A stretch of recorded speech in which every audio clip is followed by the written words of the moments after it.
আমার পক্ষ থেকে, আমাদের দল গণসংহতি আন্দোলনের পক্ষ থেকে শুভেচ্ছা জানাই, সালাম জানাই। আসসালামু আলাইকুম। আজকে বিশ্ব মুক্ত গণমাধ্যম দিবস এবং আজকের এই আলোচনার উদ্দেশ্য বাংলাদেশ যে ঐতিহাসিক পর্বে আছে, যেখানে বাংলাদেশ রাষ্ট্রের একটা নতুন পুনর্গঠন চলছে, সেই পুনর্গঠন পর্বে গণমাধ্যমের কি ভবিষ্যৎ হবে। আমরা আমাদের দলের পক্ষ থেকে পরিষ্কার করে বলতে চাই, ন্যূনতম একটা গণতান্ত্রিক ব্যবস্থার প্রাথমিক শর্ত হচ্ছে সেখানে গণমাধ্যম স্বাধীনভাবে কাজ করতে পারে কিনা। গণমাধ্যমের স্বাধীনতা ছাড়া কোন দেশে কোন গণতান্ত্রিক ব্যবস্থা কার্যকর থাকতে পারে না। ফলে বাংলাদেশের গণতান্ত্রিক ব্যবস্থা কার্যকর করার, প্রতিষ্ঠা করার, কিংবা যারা গণতন্ত্রের পক্ষে নিজেদের অঙ্গীকার রাখতে চান, তার প্রাথমিক ব্যাপার হচ্ছে তারা গণমাধ্যমের স্বাধীনতার পক্ষে কাজ করবেন কিনা। আমরা আমাদের দলের পক্ষ থেকে আমাদের সংগ্রাম আছে, আমাদের অঙ্গীকার আছে যে গণমাধ্যমের স্বাধীনতা নিশ্চিত করার জন্য আমরা আমাদের সর্বোচ্চ লড়াইটা করব। গণমাধ্যমের স্বাধীনতা, মুক্ত হওয়া, এটা অর্থ কি? স্বাধীনতা কিংবা মুক্তি কি মানে কোন রকম শর্ত নিরপেক্ষ? এই প্রশ্নটি আমাদের বারবার করা দরকার এবং উত্তরটাও নিশ্চিত হওয়া দরকার।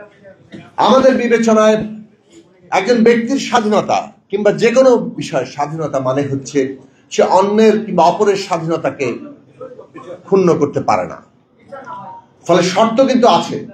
আমার স্বাধীনতা অন্যের স্বাধীনতার সাপেক্ষে, অন্যের স্বাধীনতাকে ক্ষুণ্ণ না করেই আমার স্বাধীনতার চর্চা। ফলে এর যে সীমা, সেই সীমাকে আমাদের প্রত্যেকের জন্যই ঠিক করা দরকার।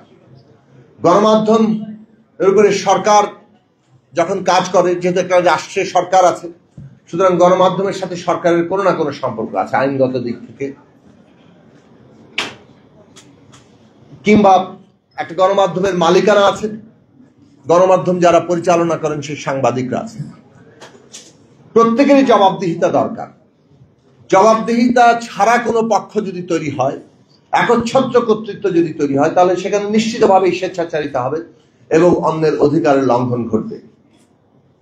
আজকে আমাদের সাম্প্রতিক যে ঘটনা ঘটছে, সেইগুলো থেকেও যে প্রশ্নগুলো উত্থাপিত হচ্ছে, আমরা বাংলাদেশের গণমাধ্যমের ক্ষেত্রে দেখেছি যে গণমাধ্যম কতিপয় গোষ্ঠীর মালিকানার মধ্য দিয়ে তাদের নিজেদের গোষ্ঠী স্বার্থের একটা সেবা করার প্রতিষ্ঠানে পরিণত হচ্ছে।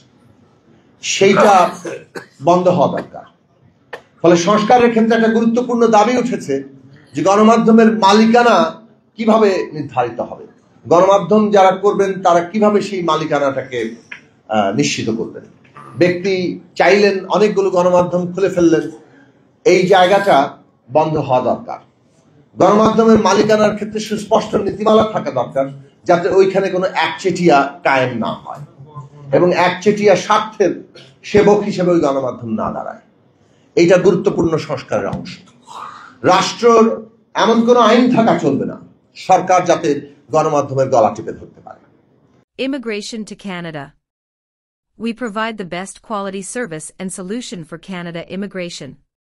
Please visit our website and contact for details.